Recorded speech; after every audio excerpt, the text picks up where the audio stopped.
Last night, your candidate Rand Paul said that he would oppose the 1964 Civil Rights Act. I haven't seen the interview yet, so I'm not going to comment. Do you agree with him? I haven't seen his interview. So. But do you support the 1964 Civil Rights Act? It's a simple question. Think progress. Sir, you have no comment on that? Yes, I do. What is it? No, I support the Civil Rights Act. What about the Americans with Disabilities Act? Rand Paul says he wants to abolish that as well. I'm going to talk to Rand about his positions. And I'm not familiar with Dr. Paul's positions on those issues. Dr. Paul has said last night on the Rachel Maddow show that he supports many aspects of the Civil Rights Act when it relates to the federal government, but he does have concerns about privacy, businesses being able to set their own rules and standards and make their own decisions. Okay, again, not being familiar with the context of his response or his questions, I really can't opine as to his position. House Minority Whip Eric Cantor, and before him Senator Jim DeMint, saying they require further information before they are willing to comment on the civil rights controversy surrounding the Republican Party's nominee for Senate in Kentucky, Rand Paul. A number of other Republicans today were asked to comment on Dr. Paul and his views. The chairman of the Republican Party's Senate Campaign Committee, John Cornyn, said, quote, "I don't know what he means by that. I support non-discrimination of people, so I would need to talk to him to see what precisely his concerns were." Senator Jeff Sessions of Alabama said, quote, "I think America is better off that the segregation views are over and that," meaning the Civil Rights Act, "played a role in it. But if you take a more libertarian view, a stronger view of private party, you could reach the conclusion he reached." When asked if Senator Sessions agreed with Dr. Paul's conclusion, Mr. Sessions added, quote, "I don't support that." Senator John Kyle dragged me into it when he was asked to comment. He said, quote, "I think the two of them were having a bit of a good time, having a debate like you had at 2 a.m. in the morning when you're going to college, but it doesn't have a lot to do with anything." For the record, I wasn't debating. And 2 a.m. in college was usually way more fun than that. But Republicans generally are having a hard time today explaining Rand Paul as their Senate candidate. Surprisingly, even Rand Paul himself took a few steps away from himself today. You know, what do you think you're going to get when you go on Rachel Maddow's show? That's the kind of questions you are going to get. You're right, and it was a poor political decision. Probably won't be happening anytime in the near future. Seemed to have unleashed some of the loony left on me. I didn't think he thought I was loony left before, since he announced his candidacy on this show. But then Dr. Paul released a written statement, which didn't help matters at all. He said, quote, "I unequivocally state that I will not support any efforts to repeal the Civil Rights Act of 1964. I didn't ask him about repeal. I asked if he agreed with the law, and he wouldn't say that he did. Then in his statement, he said that the issue was being overblown because the Civil Rights Act was settled law. Quote, "Sections of the Civil Rights Act were debated on constitutional grounds when the legislation was passed. Those issues have been settled by federal courts in the intervening years." True. Everybody thinks that the fact that private businesses can't legally discriminate is settled law. The issue is that Rand Paul disagrees with how it was settled. If it were up to him, he was arguing, he would have preferred that it be settled in the other direction. As the day just kept getting worse, in the late afternoon, Dr. Paul finally tried to walk his position way, way, way, way back. Would you have voted yay or nay for the Civil Rights Act? Yes, I would have voted yes. I think that there was an overriding problem in the South so big that it did require federal intervention in the 60s. And that is a brand new position.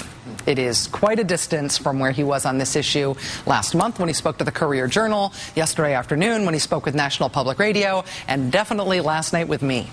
The controversy here is not because something has been taken out of context. This isn't him being held to account for essentially a misstatement or something blurted out in the heat of argument. As long ago as 2002, Dr. Rand Paul wrote to his local paper in Bowling Green, Kentucky, to chastise the newspaper for endorsing the Fair Housing Act, which prohibits housing discrimination. In that letter, he wrote, quote, "A free society will abide unofficial private discrimination, even when that means allowing hate-filled groups to exclude people based on the color of their skin." Despite everyone, including Rand Paul himself, now sprinting away from Rand Paul's position on civil rights, the fact remains that Kentucky Republicans have as their nominee for United States Senate a candidate who says that while he personally abhors this, anyone who wants to do this today is within their rights to do it. And the government was wrong to stop it when they did. Happy 2000sies. Joining us now is the president and CEO of the NAACP, Benjamin Jealous. Ben, thank you very much for being here. It's good to see you. Thank you. Thank you for having me. Crazy day. None of this has worked out the way I thought it would. The argument made and then walked back about the rights of private businesses to discriminate. Was that part of the original argument against the Civil Rights Act of 1964 when it was first debated?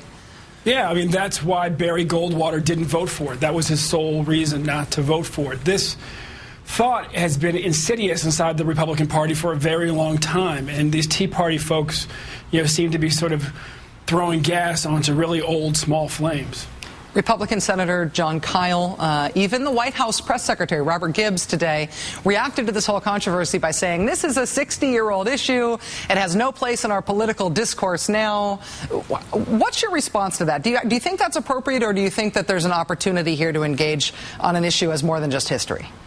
This is very real. I mean, we had the Philly pool issue last summer, and we still get complaints about pools at the NAACP. We got real issues right now about the federal regulation of banks. We've got the Employment Non-Discrimination Act in front of the Congress and the mistreatment of people on the basis of sexual orientation. This is a very real, live issue. And, the fear with Rand Paul is that what he said in 2002, what he said to NPR, what he said to you is how he feels. And now he's very quickly learning how to be a candidate, and he's trying to, flip-flop. But he's been consistent over time, and that's deeply worrying. Benjamin, I know that you are a veteran of these fights. Your organization is absolutely a veteran and a defining prime mover of these fights, these arguments, and these struggles in the United States. There is this issue about talking about civil rights versus talking about racism. At one point in my discussion last night with Dr. Paul, he said, you're trying to make it seem like I'm a racist. You're trying to make it seem like I'm a bad guy. I don't like discrimination. I don't like racism. I essentially just don't like the legal means that we've chosen to deal with it in this country. Still, in the way that I never accused him of being a racist, but a lot of the ways that people responded to that interview was by saying, oh, he's shown himself to be a racist person. How do you find that line and the appropriate language and the most inclusive means of talking to people about this stuff without them just shutting down into name calling? That's just look, I'm the head of the NAACP. I don't think he's a racist, right? Just let that be said here. At the same time, that's not the point. When you're running for office to make policy. And if you're going to support that viewpoint, which lets the most vile parts of our society come out and flourish with full force, use their very place of business to humiliate people based on who they are and what they are, then that's a real problem. That's a real problem. It's not about whether or not you have black friends. This is about how you're going to let people be treated in this country. There's a reason that my daughter doesn't have to pee in a jar when we drive down south to see cousins, and that's because the gas stations have been forced to let us use their restroom. We don't need people who say, well, let's travel back in time to 1964, and I would quibble with that part of it. No, man, look, Jim Crow is dead. It's dead wrong. Just get used to saying that over and over again. Benjamin, for all that the NAACP has been through, I imagine that it must be kind of a head-on desk moment to have the Civil Rights Act of '64 be newly controversial again in 2010. I wonder if you've tried to have a dialogue with Rand Paul or his father Ron Paul, who has similar views on this issue. Have you reached out to them? Have you been able to dialogue with any of these folks? I actually have a note on my desk to sign to him that'll go off first thing when I get to work. And it's just saying, look, I will debate you wherever you want to debate. Heck, I'm willing to fly to him and tutor him Just walk through the Civil Rights Act bit by bit. Walk through the Constitution bit by bit. And talk to him about what his responsibility is in this day and time. Talk about a head-on-desk moment. I mean, all week, we filed a lawsuit in the Southwest where they want to make racial profiling the law. Down in textbook where they want to kill the truth. Down in Texas where their textbooks where they're trying to kill the truth and spend $1 billion on a books full of half-truths. And then, I wake up this morning thinking, okay, all of the really crazy stuff for the week is done. And then we're debating the Civil Rights Act in 1964 and perhaps suggesting that businesses should be able to just openly treat people badly based on what they look like. And it's just, come on, man. Just give me like a whole week. Just 2 days in a row. 2 days in a row where we don't have to talk about crazy backward things being made into law or people running for office based on turning back the clock 50 years. I will try to get you a Thursday off at some point in the next few weeks. Benjamin Jealous, President and CEO of the NAACP, somebody I've known for a long time and somebody I've always enjoyed talking to about these things. Thanks a lot, Ben. It's nice to see you. Good to see you. Thanks, Richard.